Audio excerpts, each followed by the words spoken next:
The Atlantic in 1941 was not an ocean, it was a graveyard.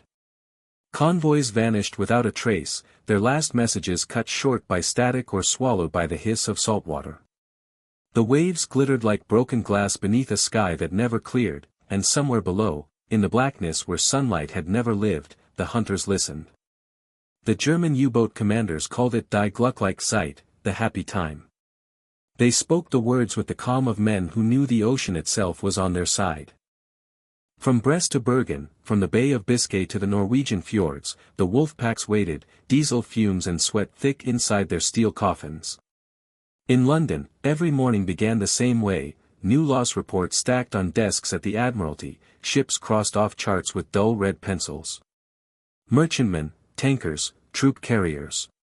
Sometimes entire convoys simply disappeared. That autumn alone, more than 300,000 tons of Allied shipping went under. The newspapers in Britain tried to sound brave, but their headlines carried a kind of quiet despair. The Atlantic bleeds. Across the water, inside the marble corridors of the Kriegsmarine headquarters in Berlin, laughter floated above the smell of cigars and ink. Charts lined the walls, each red pin another victory. Grand Admiral Karl Donitz stood before them like a conductor before his orchestra. His uniform was immaculate, his words measured, and the officers around him listened as though he were describing a law of nature rather than war. Every ship that sails to England, he said, tapping the map with a pointer, is our target. We strike not the island, but its heartbeat. When the sea starves them, the island will follow. The younger officers smiled. Someone poured brandy. Outside, snow began to fall over the Tiergarten, soft and harmless, while hundreds of miles away, a British freighter called Balmoral Star sent its last message into the dark. The operator's voice crackled through the static, "We can hear them, but we can't see them." Then nothing. That phrase, half a confession, half a prayer, would later be written into the Admiralty logs as the final transmission. It spread through the fleet like a curse, whispered in mess halls and over cold tea in the wardrooms. We can hear them, but we can't see them. Inside U-boat U-96, 20-year-old radioman Fritz Lenz listened to the same silence from the other side. The air smelled of diesel and metal and men. When the order came to dive, the lights dimmed, and the hull moaned like something alive. They could feel the pressure rise, hear it pressing on the plates, that slow heartbeat of the ocean against their steel skin. The captain, Heinrich Lehmann Willenbrock, made notes in his logbook in precise, almost delicate handwriting. Target sighted at dusk. 2 torpedoes, both hit. Ship broke apart within minutes. We submerged. The Atlantic is ours. He paused, tapped his pen, and added one more line that later historians would underline again and again. The enemy has no ears below the surface. On the surface, the sailors who searched for survivors found only debris, the smell of oil, wet rope, and silence. The sea looked calm, almost peaceful, as if mocking them. In London, Winston Churchill read the night's convoy losses and said to his secretary, not loudly but with the tone of someone admitting a private fear, "The only thing that truly frightens me is the U-boat peril." And beneath him, in the labyrinth of basements under Whitehall, men with grey faces and sleepless eyes stared at the charts, at the growing scar across the Atlantic. They had radar for planes, yes, but for the sea, for that invisible kingdom below? Nothing. The convoys kept sailing, escorted by destroyers whose depth charges hit empty water. Every explosion sent columns of spray into the air, white and furious, but the wolves slipped away untouched. At night, survivors told stories of strange sounds beneath their ships, thuds, hums, the faint rhythm of screws turning far below. But the Navy called it nerves. The ocean always played tricks on the mind. By December, the Germans were so confident they joked that the U-boat badge should replace the Iron Cross. One commander wrote home to his wife. "It's like hunting in a dark room where the prey carries a lantern. We strike before they know we exist." But far from the roar of guns and engines, in a quiet corner of England, another kind of war was beginning. In a manor house hidden among the green hills of Surrey, a group of scientists met under blackout curtains. They were not soldiers. Their weapons were equations, their battlefield a basement full of wires, valves, and dripping pipes. As Donitz toasted his victories, these men stared at a steel tank filled with water and listened, not to explosions or engines, but to the faintest echo that came back when they struck a pulse of sound. The echo was weak, irregular, but it was there. One of them whispered, almost afraid to believe it, "It speaks back." That night, a new entry appeared in a classified notebook in London. Experiment number 27. Reflection achieved. Hypothesis confirmed, the sea can talk. And though no one could have known it yet, that single echo, the sound that dared to answer, would become the first heartbeat of a weapon that would turn the war beneath the waves. But for now, in 1941, the Atlantic still belonged to Hitler. And the men who crossed it still sailed through an ocean that devoured them without warning, without mercy, and without a sound. Yet somewhere under a leaking light bulb in a cold English basement, the ocean had just whispered back. And that whisper would one day roar loud enough to drown the wolves themselves. Where are you watching from? Let me know in the comments below, and don't forget to subscribe to this channel. They weren't soldiers. They were physicists who believed that sound could win a war. While the Atlantic howled and burned, deep in the English countryside, far from the screaming radios and the smell of oil fires, there was a place that never appeared on any map. A converted manor house near the village of Farnham, in Surrey. Locals called it the Quiet House. But inside, it was anything but quiet. Tables were stacked with cables and metal cylinders, rubber gloves hung beside oscillographs, and the air smelled of solder and damp wool. The men working there weren't in uniform. They wore tweed jackets and smudged spectacles. Their battlefield was the tank of seawater in the cellar. Dr. Robert Boyle, son of a Scottish shipbuilder, leaned over the tank, his hands trembling slightly from too much tea and too little sleep. Next to him stood Patrick Blackett, the kind of man who never smiled but whose mind could take apart a problem the way a surgeon opens flesh, precise, methodical, unflinching. That morning, the generator hummed. The steel disc hanging from wires above the tank pulsed once, thunk, sending a ripple through the water. They waited. For years, Britain's ships had been deaf beneath the waves. The ocean was opaque, its silence deadly. But then came a sound, a faint returning click, soft but unmistakable. Boyle blinked. "Did you hear that?" Blackhead adjusted the dial.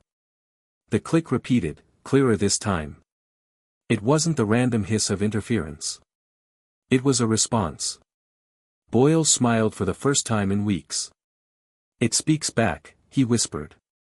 Upstairs, a young physicist named Alan Hodgkin scribbled notes, marking times and pulse intervals. His handwriting slanted, hurried. "If we can make the sea echo," he murmured, "we can make it tell us what's hiding there." That evening, the men met around a cluttered table, surrounded by half-eaten sandwiches and ashtrays overflowing with pipe smoke. On the wall hung a hand-drawn diagram labeled ASTIC, Anti-Submarine Detection Investigation Committee. Boyle tapped the paper. "A sound pulse travels through water. If it hits something solid, like a submarine, it bounces back. We measure the delay, and that gives us the distance." One of the engineers frowned. "And how do we know it's not a whale?" Blackett smirked. "Whales don't sink convoys." They laughed quietly, the kind of laugh that only exhausted men allow themselves when they begin to believe something impossible might work. The first field test took place in February 1942, off the Scottish coast at Loch Ewe. A patrol vessel, HMS Fortune, crept through the grey morning mist. The waves slapped gently at her hull. Below deck, Boyle adjusted the knobs of the sonar console. The machine emitted its steady ping, ping, ping, like the ticking of some underwater clock. Minutes passed. Nothing. Just static and the low drone of the ship's engines. Then, an echo. A return pulse. "Contact bearing 085, shouted the operator. The captain leaned over the chart. Depth? 200 feet, and moving. A shape appeared on the screen, blurred but real, a long cylinder slicing through the black water. The captain grinned. "Gentlemen, we've just found our first ghost." When the destroyer dropped her depth charges, the sea erupted. The explosion rose in a column of water, high and heavy as a cathedral. Then, oil. Thick, black, rising to the surface like blood. In the Admiralty's records that week, the entry read simply: "Test successful. Astic operational." They didn't yet call it sonar. That word would come later, when the Americans joined the project. For now, it was just the sound. Back in Berlin, Grand Admiral Donitz received a troubling report. 3 U-boats, U-133, U-203, U-576, lost contact within 48 hours. He refused to believe it. "Impossible," he told his adjutant. "No enemy can hear us beneath the surface." He wrote in his diary that night, "The sea belongs to us. The English are deaf. Always deaf." But the English were listening now. In Farnham, Boyle sat alone after midnight, the lab humming softly around him. He stared at the water tank, watching the ripples fade. He had never believed in miracles, but tonight felt close. On the workbench lay a sheet of paper with a single sentence scrawled across it in pencil: "We can make the ocean talk." He thought of the sailors who died in silence, their ships vanishing under gray waves, their last words lost in static. Maybe, he thought, this was how to answer them. Not with prayers or flags, but with sound. Weeks later, the system was installed on an escort destroyer in the Atlantic. The first night they sailed, the operator heard the echo of something large moving just below the thermocline. It wasn't random noise. It was deliberate, rhythmic, and close. He leaned toward the microphone and whispered to the captain, "Contact." The ship turned, readying her depth charges. Below them, in a U-boat somewhere in the dark, a German radioman paused. He frowned, hearing a faint metallic pulse against the hull, something that didn't belong to any ocean current or storm. He called out, "Herr Kalun, hören Sie das?" The captain cocked his head. There it was again, steady, mechanical, alien. For the first time, the hunters felt hunted. And far above them, in the gray Atlantic dawn, the destroyer's sonar kept singing, each ping a heartbeat of the new war. The ocean, once silent, was learning to speak. And soon, it would start to scream. At first, they blamed the weather. Static, maybe a cold patch of water confusing the gear. But the sound kept coming back, steady, deliberate, almost alive. Spring 1943. The Atlantic was a sheet of dull steel, the sky pressing low as if trying to drown the horizon. Convoy HX-229 crawled east from Halifax toward Liverpool, 40 merchant ships, 3 destroyers in escort, smoke trailing like bruises across the wind. The ocean smelled of oil and iron. Somewhere beyond the mist, unseen eyes watched. On HMS Havelock, the sonar shack was small enough to touch both walls without rising from the stool. A single bulb swayed with the ship's roll, painting circles of green on the metal console. Able seaman Tom Mercer leaned into his headphones, the steady ping of sonar filling his skull. Then, beneath the rhythm, something shifted. A low echo, not random but repeating. He froze. Bridge, sonar. Faint anomaly, bearing 270. Permission to rescan. The reply crackled, "Granted." He sent another pulse, ping, waited, counted. The echo came back sharper this time. "Close." "Contact," Mercer said. His voice was calm, but the air in the room seemed to shrink. "Bearing 270. Range 1800 yards and closing." Commander Rollins on the bridge bent over his chart. "All engines starboard 20. Prepare pattern Baker." The destroyer turned hard, dishes sliding off shelves below. Across the convoy, signal lamps flashed and crews moved with the practiced fear of men who've done this before. Beneath the waves, the U-boat shifted course. Inside the cramped hull, the captain frowned. Was this das? The radioman tilted his head, hearing it too, a metallic heartbeat tapping faintly against the hull. Not a ship. Something smaller, mechanical, relentless. Down 2 meters, the captain ordered. Keep quiet. On Havelock, Mercer's screen came alive. The contact moved fast, diving, but it was real. Bearing steady, he said. Target beneath. Rawlins didn't hesitate. Fire. The first depth charge dropped and vanished, then the ocean lifted itself up in a white tower. The shock reached the hull a second later, deep, dull, physical. The ship's deckplates trembled. Another pattern followed. For a moment, there was only foam and smoke. Then Mercer whispered, still there. Range closing. Below, lights flickered. Men in the U-boat grabbed rails as the vessel lurched. A wrench clattered on steel. The captain muttered a prayer and shouted for a dive, but the third blast struck closer, so close the hull rang like struck bell metal. Up top, oil rose through the gray water in thick ribbons. The smell reached the destroyer before the news did. Heavy oil, Mercer said. Rawlins kept his eyes on the waves. We don't cheer for oil. But in his logbook later that night, his handwriting uneven from the ship's roll, he wrote, it felt like hunting ghosts, and suddenly the ghosts screamed. Signals flashed between ships. Another escort, HMS Volunteer, caught a second contact and attacked. A corvette to starboard claimed a third. When dawn finally pushed through the fog, the sea behind them was streaked black and burning. In the convoy's wireless room, a clerk typed the report, 3 enemy submarines destroyed. Far away, in Paris, an adjutant carried a message into Donat's office.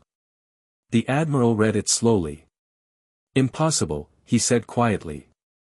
The sea does not talk. He didn't write it down. His officers repeated it anyway, like a charm against what they already feared. On Havelock, the men took turns warming their hands on mugs of tea, each pretending not to listen to the sonar still ticking through the night. Mercer stayed by the console long after his shift. The echoes no longer sounded like noise to him, they sounded like breathing. Below them, the wreck settled on the seabed, a scar of air escaping through ruptured metal. Tiny bubbles climbed to the surface, soft and countless, like whispers that couldn't die. By dusk, the convoy moved on, cutting pale scars across the gray water. Each ping from the sonar was slower now, steadier, like a heartbeat learning to belong to the sea. The ocean, once mute, had begun to speak. And soon, it would decide what to say next. In April 1943, the hunters sent out 30 U-boats. Only half came back. The Atlantic had changed its voice. It no longer murmured the soft, secret rhythm that once hid the wolves. Now it groaned, it echoed, it listened. At the submarine pens in St. Nazaire, diesel hung heavy in the air, mixed with salt, sweat, and defeat. The concrete shelters that once smelled of victory now smelled of rusting pride. Officers still walked with the sharp click of authority, but the mechanics could tell, the steel beasts were limping home. U-boat U-404 arrived first, limping through the harbor at dawn. Its hull was pocked with scars, paint blistered by depth charges. The crew climbed out silent, faces hollowed by salt and sleeplessness. One of them, an engine hand named Weber, wrote in his log that night, "The ocean sounds different now. It's as if it's watching us." The younger sailors whispered about ghosts, sonic phantoms, they called them, machines that hunted by sound alone. They claimed the sea itself had turned against them. Inside headquarters, the officers laughed too loudly, poured too much brandy, and talked of temporary setbacks. But even Grand Admiral Donitz could feel it. He lit his cigar and stared at the wall map. The lines of his wolf packs, once proud arcs across the Atlantic, now ended abruptly in question marks. He tapped one position, northwest of the Azores, and asked the room, "What happened to you, 229? "Lost contact, Her Admiral," an aide replied. "When?" "6 days ago." Donitz didn't answer. He stared at the map until the cigar burned down to his fingers. Meanwhile, across the ocean, the British were perfecting the art of hearing death before it struck. The Aztec teams had learned how to read not just distance, but direction. They no longer searched blindly, they could track. A young operator on HMS Opportune described it later. It started as a hum. Then the echo sharpened, like breathing metal. The new sonar displays had range arcs and dials that pulsed with life. The operators could see and sound. When they called contact, captains no longer guessed, they aimed. On April 19, a convoy near Greenland caught the largest wolf pack ever assembled. 30 U-boats, slicing through the darkness, certain of their advantage. Within an hour, everything changed. The first explosions came without warning, depth charges dropped with eerie precision. One U-boat commander reported in his log, no sonar ping. No radar. Only explosions. The enemy is blind, yet he sees. 2 hours later, his signal cut off mid-sentence. By morning, the convoy still floated, shaken but intact. 9 submarines did not answer roll call. At St. Nazaire, word arrived like a funeral bell. The wireless room fell silent as operators read the reports, U-201 missing. U-465 destroyed. U-706 last heard transmitting engine failure. Weber, the mechanic, noted in his journal, every mission begins the same. We dive into silence. Then comes the hum, the new one, the strange one, and the bombs. The Germans tried to fight back with science of their own. Engineers worked on new countermeasures, rubber coating to absorb sound, fake noise generators to confuse sonar. But nothing lasted. The ocean always learned faster. By late spring, crews returned fewer and fewer. Submariners no longer bragged about their happy times. They spoke of the black hours, nights when the sea itself seemed to hum before an attack. In one intercepted message, a U-boat commander wrote desperately, "The enemy hears through water. Even when we are still, he finds us. Even when we whisper, he knows." Donitz received the cable and crushed it in his hand. That night he drafted a private memorandum for Hitler himself, a document historians would later call the first admission of defeat in the Atlantic. "My Führer," it read, "our wolf packs are dying faster than we can replace them. The Allies have turned the ocean into their weapon. We are losing the Battle of the Atlantic." He sealed the envelope, but before sending it, he paused, then added one more line in his own handwriting, "If they can hear the sea, we must learn to silence it." Back in Britain, the scientists at Farnham were already ahead of him. They had started working on a new kind of sonar, not one that shouted into the deep, but one that listened.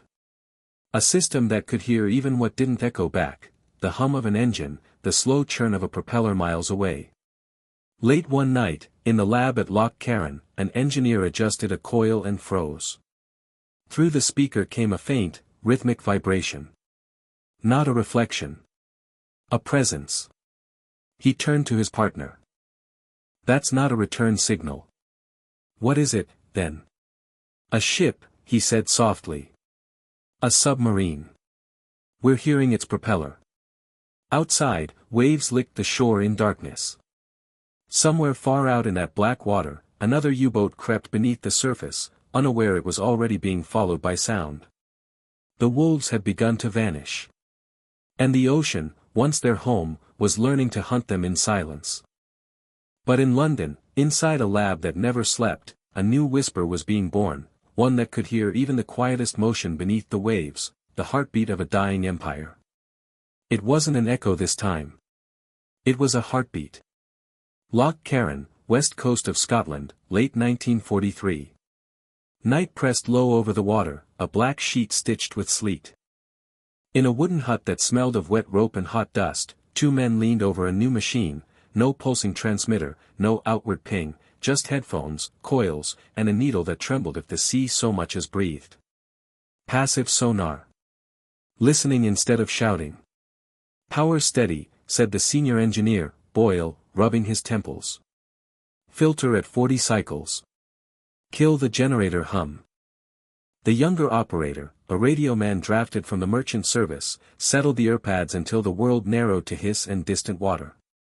He had learned, painfully, to tell kelp from current, storm from shrimp. Tonight the lock felt empty, until the emptiness changed. A faint whoop, whoop, whoop, too regular for nature, slow and certain as a metronome buried in mud. His eyes opened. He didn't move.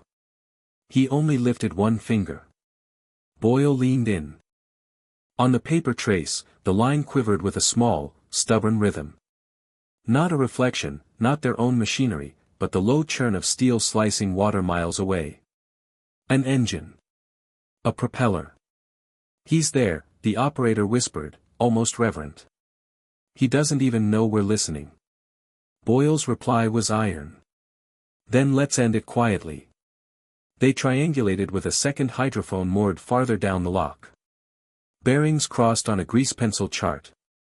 A patrol boat slid out with her lights dead and her crew moving like men inside a church. No active sonar, no ping to warn the deep. Only ears. Only patience. Out beyond the headland, far under the black skin of the sea, U-223 eased along on batteries, Captain Content. Silent run. No cavitation. No British ping thudding their hull. Ruhig, he told his helmsman. Quiet. He logged the hour and the tide. No contact. All calm. On the patrol boat, the listener spoke without raising his voice. Bearing 218. Range, longer than it sounds. He could feel the sea's body through the hull, the way a hunter feels a forest breathe.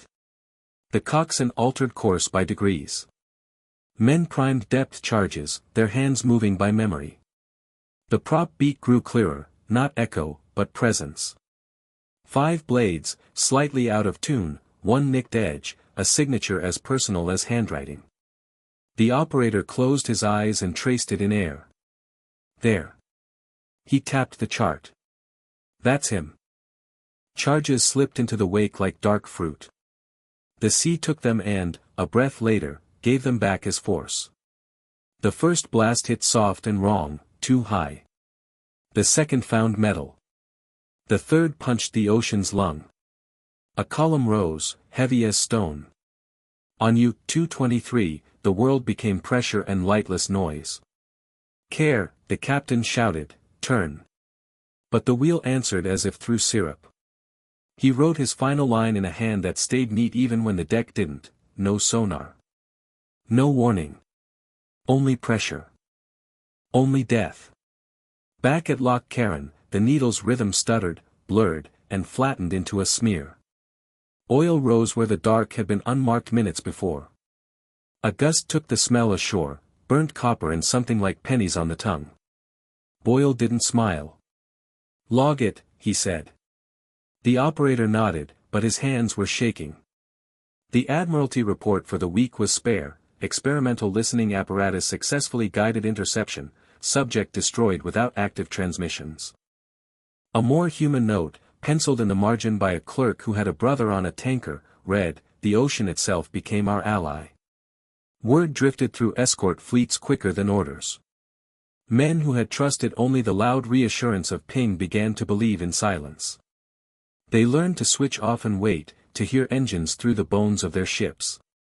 Convoys that once sailed as prey now moved like parties with a guard dog no one else could see. And the numbers bent.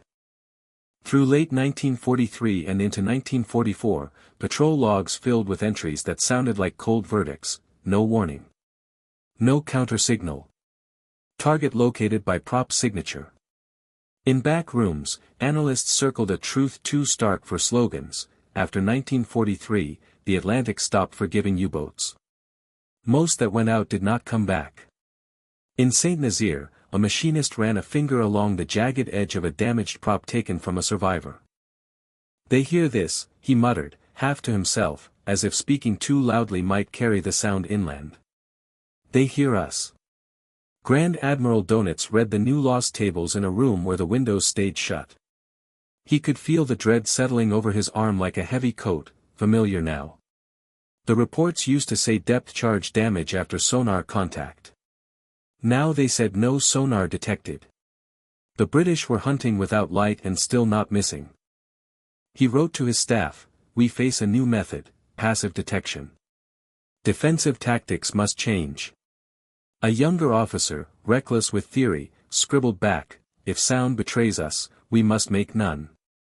Build for silence." Donitz underlined the word twice. In Scotland, Boyle took off his headphones and rubbed the grooves they'd left behind his ears. He looked out toward the black shape of the lock and knew the work wasn't done. Finding a U-boat by its heart was one thing. Finding one that tried not to have a heartbeat at all would be another. The memo reached Berlin 2 weeks later, a proposal stamped EILT, urgent. A new submarine, all batteries and breath held, designed to move underwater longer and quieter than anything afloat. Type XXI.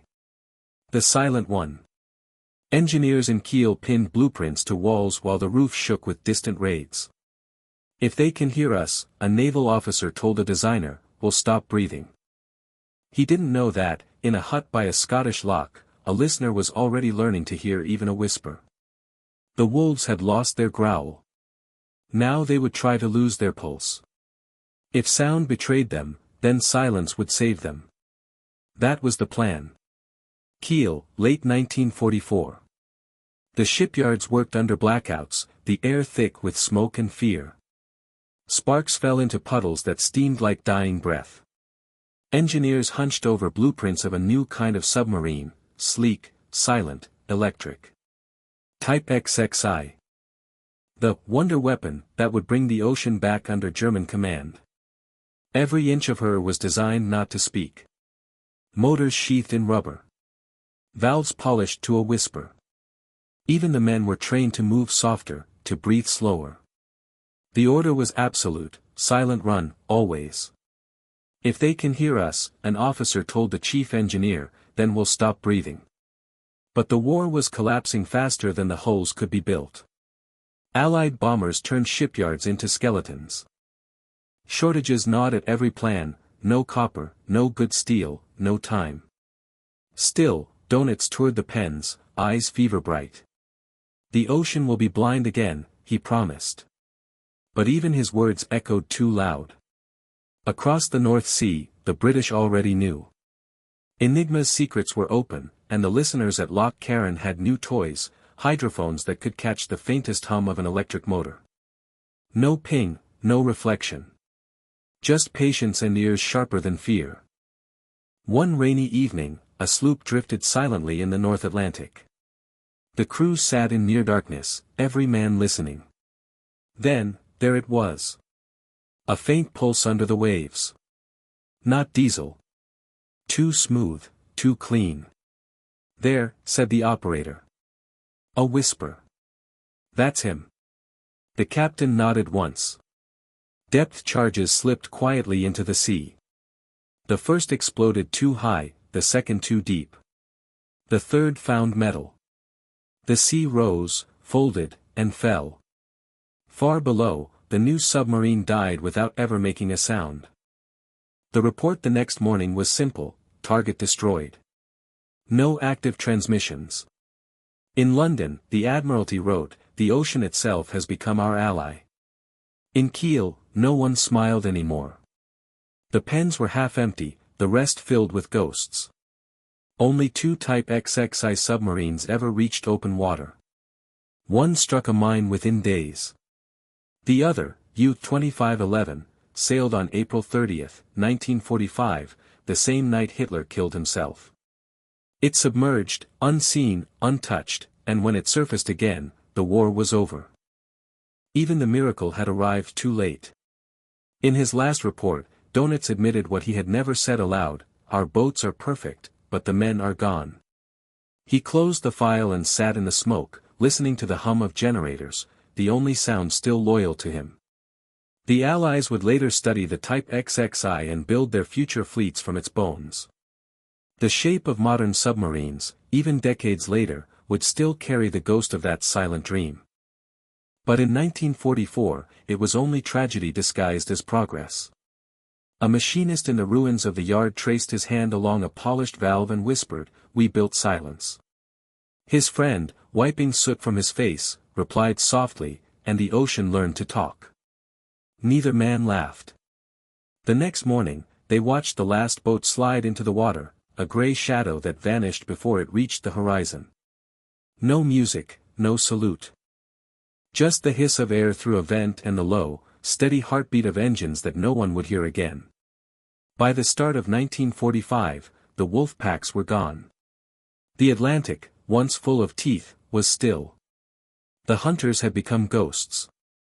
Somewhere off Norway, a single U-boat waited beneath the ice, its crew unaware that the war above was already ending. They sat in darkness, trusting silence as their final weapon. But silence, by then, belonged to everyone. The Battle of the Atlantic, the longest of the war, was nearly over. And the sea, for the first time in years, was quiet. Not peaceful. Just empty. By 1945, the Atlantic no longer hid the hunters. It exposed them. Winter pressed the ocean flat, iron-gray under a sky that never warmed. The old hunting grounds north of the Azores turned treacherous for the very boats that once ruled them. Convoys ran with a new kind of confidence, corvettes shouldering the swells, destroyers spaced like sentries, and above them liberators and Sunderlands sweeping arcs through sleet. When the planes found a smear of oil, they seeded the water with radar buoys, black cigarettes that listened for propellers from 10 miles off and told the ships where to aim. In January 1945, the ledger turned brutal. 41 U-boats lost in a single month, the worst tally of the war. Signals officers in Allied ops rooms circled the number without cheers. No one cheered a drowning. A Royal Navy radioman wrote in his notebook, pages freckled with salt, "For the first time, the Atlantic feels ours." The ocean floor agreed. Off Greenland, a rusting graveyard grew by the week, long shadows stitched with nets, a hatch ajar here, a shattered bow there, each wreck a silent address no letter could reach. Ships steamed over them, their screws writing pale spirals in the dark, and the dead did not move. In Liverpool, a captured submariner sat under a ticking clock and stared at the tea he would not drink. He was 23 and looked older.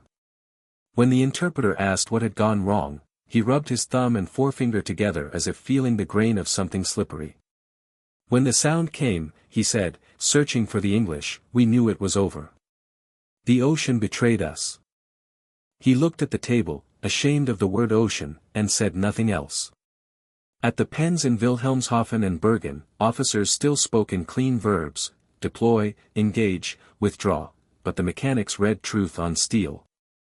Boats returned with rubber coating peeled like skin, with valves hissing through hairline cracks, with batteries that stank of acid and fear. The decks were quiet in the wrong way, not disciplined, but hollow. Crews moved like men walking past their own names on a wall. Meanwhile the Allied ear lengthened. Escort groups carried both voices of the sea, active sonar to call and count, and the new, patient silence that heard a motor breathe through miles of black water. Pilots flew at night with radar sets that could see a snorkel break the surface like a fingertip through cloth. If the U-boat dove, sonobuoys listened for the aftersound, the slur of a turn, a blade nick repeating, the small, unhideable signature of motion. A destroyer escort out of Londonderry logged the new normal with the economy of men who had nothing to prove, buoy net laid. Prop signature acquired. Attack by pattern. Oil strong. Debris. Another added, almost apologetically, no radar/sonar return, acoustic only. The ocean had become not just medium but witness, its pressure waves carrying betrayal. In Paris, Donat studied the tallies under a lamp that made his hands look older. He had once praised the Atlantic as a partner, wide, dark, impartial. Now it was crowded with listening, a place that remembered everything. His staff brought him fixes, new routes, a thinner doctrine. He sent boats anyway. Some never left harbor. Some disappeared between two coordinates that might as well have been dates on a stone. One night, a message reached an escort group in the western approaches, a faint prop beat to the south, no ping, no surface contact. They slid down the bearing like a knife along bone, dropped shallow charges to break a snorkel, then deeper to break a back. The sea rose once and resettled. A sailor on the stern swore he heard something after the last blast, 3 knocks, spaced like code, and then only the hiss of steam and winter rain. He did not write that down. The Royal Navy changed little rituals and noticed. Convoys stopped zigzagging by superstition and started maneuvering by data. Air cover stitched the gaps.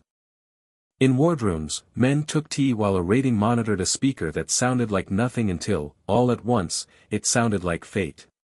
Bearing 161, he'd say, and chairs scraped and cups clicked and boots found ladders without a word. In Bergen, a petty officer chalked deaths on a bulkhead, then wiped the slate clean and started again because the numbers made the air thin. Soon, he told a mechanic, we will say the sea is quiet. The man looked at him as if the words had teeth. January bled into February, then March. The lists kept coming, U-boat missing, U-boat sunk, U-boat failed to report. In an Admiralty summary, a captain underlined a sentence, the Atlantic is no longer a cover for the enemy. He added in pencil, almost tenderly, it is a mirror. Before dawn one morning, a corvette patrolled a lane where the pack had once fed. Snow fell in flakes that veered with the wind and melted on steel. The operator dozed in his headset until the sea nudged his ear with a new pattern, low, regular, disciplined. He woke the ship with a single word, contact. Minutes later, another wreck began its slow descent, a new address for that long, silent map. By April, rumors outpaced orders. A boat had fled to the Arctic ice. Another had turned south, far south, as if heading out of history. Young men in classrooms no longer learned the trick of the long chase, they learned the arithmetic of surviving to surrender. And yet, in the broken heart of the Reich, in a town no one had cared to learn before, a new headquarters assembled around Admiral Karl Donitz, the last leader of an empire that had already died. Flensburg. The radios still worked there. They coughed up names he knew like ghosts. Among them, one line hardened his face, U-977, no contact, presumed at sea. Presumed at sea. In a war that ended by paper and fire, the phrase sounded like a door left open in a burning house. Donitz folded the slip and slid it into his pocket as if it were a talisman. If the ocean had turned witness and judge, perhaps it would spare one penitent. Or perhaps one crew had found a seam in the world where listening did not reach. That night, under grey Baltic light, the last staff officer in Flensburg walked past the radio room and heard a whisper, carrier wave without voice, the mere possibility of speech. Inside, a petty clerk wrote the date, underlined it twice, and noted, traffic faint. 1 unit unaccounted for. Ocean status, hostile. He didn't add the sentence that belonged after it. He didn't need to. Because somewhere west of Africa, deep and slow, a single boat slid under weather no one was watching, convinced that silence would keep it safe. And in Flensburg, the last admiral of a broken navy leaned closer to the set and asked for a miracle that the sea had never promised. Flensburg, May 1945. The Reich was ashes, but the radio still whispered. In a dim classroom turned command post, Admiral Karl Donitz, Germany's final leader by accident, sorted the ruins of his navy. Boats sunk. Boats surrendered. Boats missing. A slip of paper landed on his desk, U-977, no contact, presumed at sea. He read it twice, then folded it into his pocket. Keep listening, he said quietly. If she calls, I'll answer. Far out in the North Atlantic, under a bruised sky, U-977 drifted on battery power. The young captain wrote in his log, no orders. No surrender. Southing continues. He told his men, silence is our ally now. They believed him because belief kept the air thin but livable. Inside the metal coffin, life reduced itself to whispers and routine. The cook boiled thin coffee. Boots wrapped in rags to kill sound. The radio man wore his headphones until they bruised his skull, listening through static for a world that had already ended. Every frequency was ghosts, crackling orders from a country that no longer existed. He didn't tell anyone. He only wrote, "Interference high." After days without contact, he sent one burst message, no response from command. Continuing south. Somewhere over Europe, the signal brushed Allied receivers, a flicker mistaken for weather. In Flensburg, a clerk underlined the date, unsure why. They passed into warmer seas, where the horizon shimmered. The men began hearing things, clicks, sighs, the hull settling like breath. "The ocean hears us," someone muttered. No one answered. They ran submerged for hours, surfacing only to sip air through the snorkel. Their charts ended, but the compass kept pointing to something like hope. In late June, a garbled transmission reached them, barely a thread: capitulation, all forces, unconditional. The radio man took off his headphones, set them down carefully, and said nothing. The ocean stayed quiet, but its silence was not mercy. Planes circled far above, sonobuoys listening for them. Merchant convoys passed, unbothered. Once, a white Catalina dipped its wings over their wake before vanishing into cloud. The captain stared at the empty sky and whispered, "They can hear us even when we don't speak." On August 17, 1945, after 99 days underwater, U-977 surfaced beneath the unfamiliar stars of the southern hemisphere. Argentina. They had crossed the world without knowing the war had died months earlier.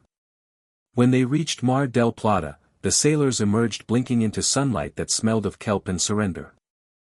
They handed over their weapons to officers who looked at them as if they were fossils. One asked, "Why come so far?" The captain answered simply, "Silence was our only ally." Back in Europe, the war's paperwork caught up, U-977, accounted for. The last ghost of a navy that no longer had a sea to command. Interrogations followed. Were they hiding something? Gold, fugitives, orders from Berlin. The Allies never proved any of it. What mattered was what they carried in steel and silence, the design of a hull that whispered, propellers that sang too softly to track, a shape that taught the world how to disappear. American engineers would study it for years.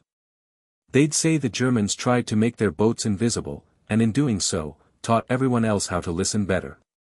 Because even as the men of U-977 vanished into history, the ocean had already chosen its next language.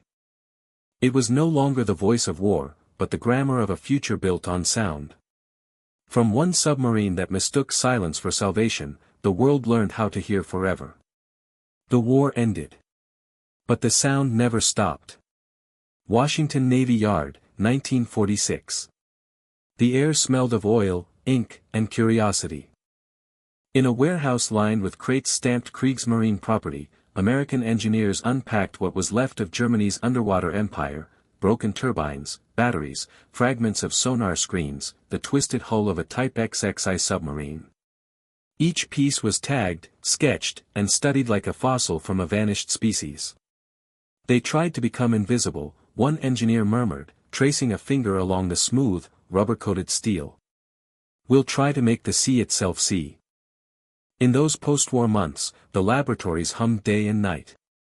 The ocean had changed sides again, no longer a graveyard, but a laboratory. From London to Norfolk, from Kiel to Keyport, scientists mapped the Atlantic not for targets, but for echoes. The new question wasn't how to hide, but how to hear. Out of the wreckage of war came a new vocabulary: hydrophone arrays, passive tracking, acoustic fingerprints. They learned that every propeller, every ship, every creature had its own voice. The sea, once a hiding place, became a recording. Every whisper of motion left a trace. By 1948, the United States Navy was testing vast networks of underwater microphones, long cables stretched across the continental shelf, listening for anything that moved. The project had a code name few would remember: SOSUS. What it did was simple and terrifying. It made the Atlantic transparent. One officer called it the revenge of the listeners. Another, a British liaison, wrote in a report, "We now hear what the enemy can only imagine." It was not victory, they had already won, but something colder, more permanent.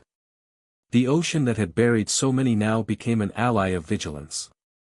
The hum of submarines, the thud of storms, even the migration of whales, all of it turned into data, plotted and archived. Irony lay thick in every success. The same physics that had drowned convoys and crushed sailors now protected fleets. The same idea that Donitz had prayed would save his U-boats became the tool that would hunt their descendants in the Cold War. The difference was purpose. The science had survived the soldiers. In a small office at the Admiralty, a British officer reread an old wartime report and made a note in the margin, "The ocean has memory." Years later, he would expand that line into something quieter and truer. The ocean remembers everything. Every sound, every scream, it's all still there. We just learn to listen. By 1951, that listening stretched from pole to pole. American sonar stations in Greenland could hear Soviet tests in the Arctic. Ships in the Pacific could trace the wake of typhoons before they were seen. The new age of underwater hearing had begun, not for glory, not even for safety, but because no one could forget what silence had cost. In museums, the last U-boats rusted behind glass, their steel flanks pitted and scarred. Visitors pressed palms to them and felt only cool stillness, unaware that in the deep, cables hummed with endless sound. Somewhere beneath the waves, microphones still whispered to each other, cataloging life and loss alike. The Atlantic, once the deadliest battlefield on Earth, had become an archive of noise. It remembered everything, the cries of drowning men, the thunder of depth charges, the heartbeat of dying engines, and the first cautious ping that began to turn war into understanding. And out of that chaos came one final gift. A new way to see through darkness. A new language born from echoes. The ocean that once devoured ships and souls had, at last, taught humanity to hear.